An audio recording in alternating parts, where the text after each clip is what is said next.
Brigadier Umail Dhaya, the Deputy Director, IDSA, eminent delegates from all over the world, senior officers, excellencies, distinguished guests,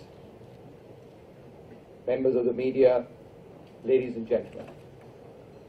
It is indeed a distinct honor and a proud privilege for me to be present here today for the 17th Asian Security Conference organized by the IDSA. At the very outset, I would like to congratulate the IDSA for scoring half a century, remaining not out, and continuing to battle on. Over the last 50 years, the Institute of Defense Studies and Analysis has shaped and indeed articulated the strategic perspective, has played a pioneering role as far as strategic thinking is concerned, and has also inculcated the strategic culture in this country. It has reached out to think tanks both in Asia and all over the world, and has played a significant role in comprehension of strategic and security issues, including aspects of the Indian approach. It's a great pleasure and an honor for me, therefore, to inaugurate this session of the Asian Security Conference, the theme of which has been very aptly chosen: the Asian security in the 21st century, comprehending the Indian approach. And I will cover aspects related to the maritime perspective. Our planet, the Earth, is called the Blue Planet because of the very significant dominance of the maritime domain. We are all aware that over 70% of the Earth's surface is covered by water. Nearly 80% of humanity lives within 200 nautical miles of the coast, and 90% of the trade is transacted by the seas. When we relate this to the Asian perspective, what do we find? We find that the countries of the Asian region have a maritime perspective and a maritime unique location with a natural outflow towards the seas. And they have vast maritime interests. Each of these are related to their economic growth and have linkages which are very vital to the blue economy. We also witness that there is a global attention shifting towards a resurgent Asia, and that is the environment which is prevailing in the Asian region today.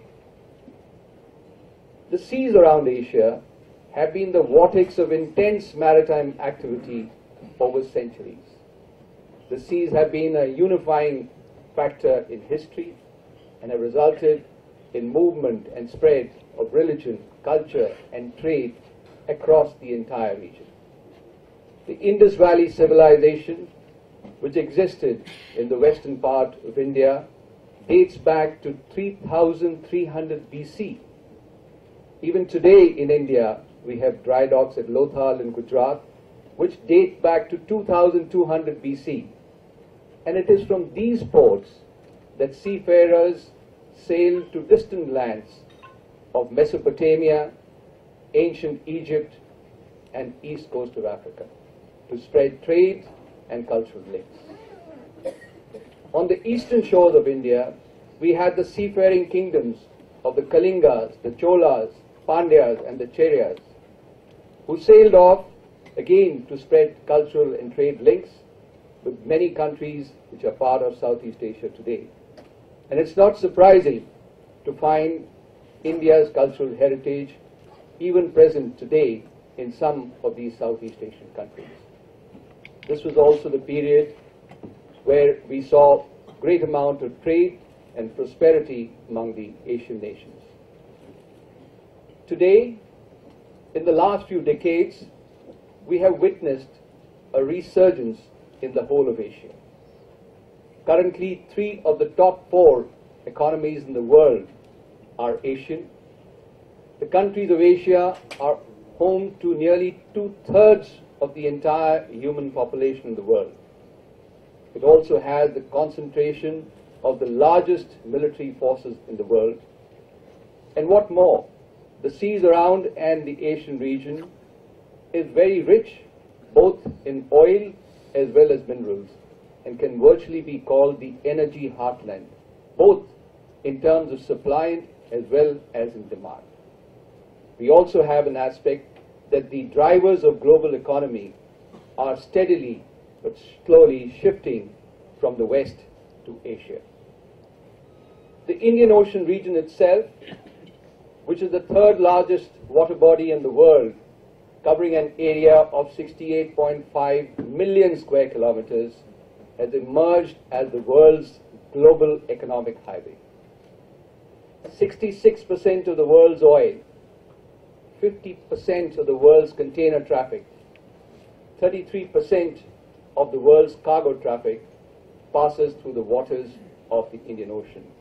And these figures, where nearly 1 billion tons of oil is transacted every year, are likely to grow in the coming years.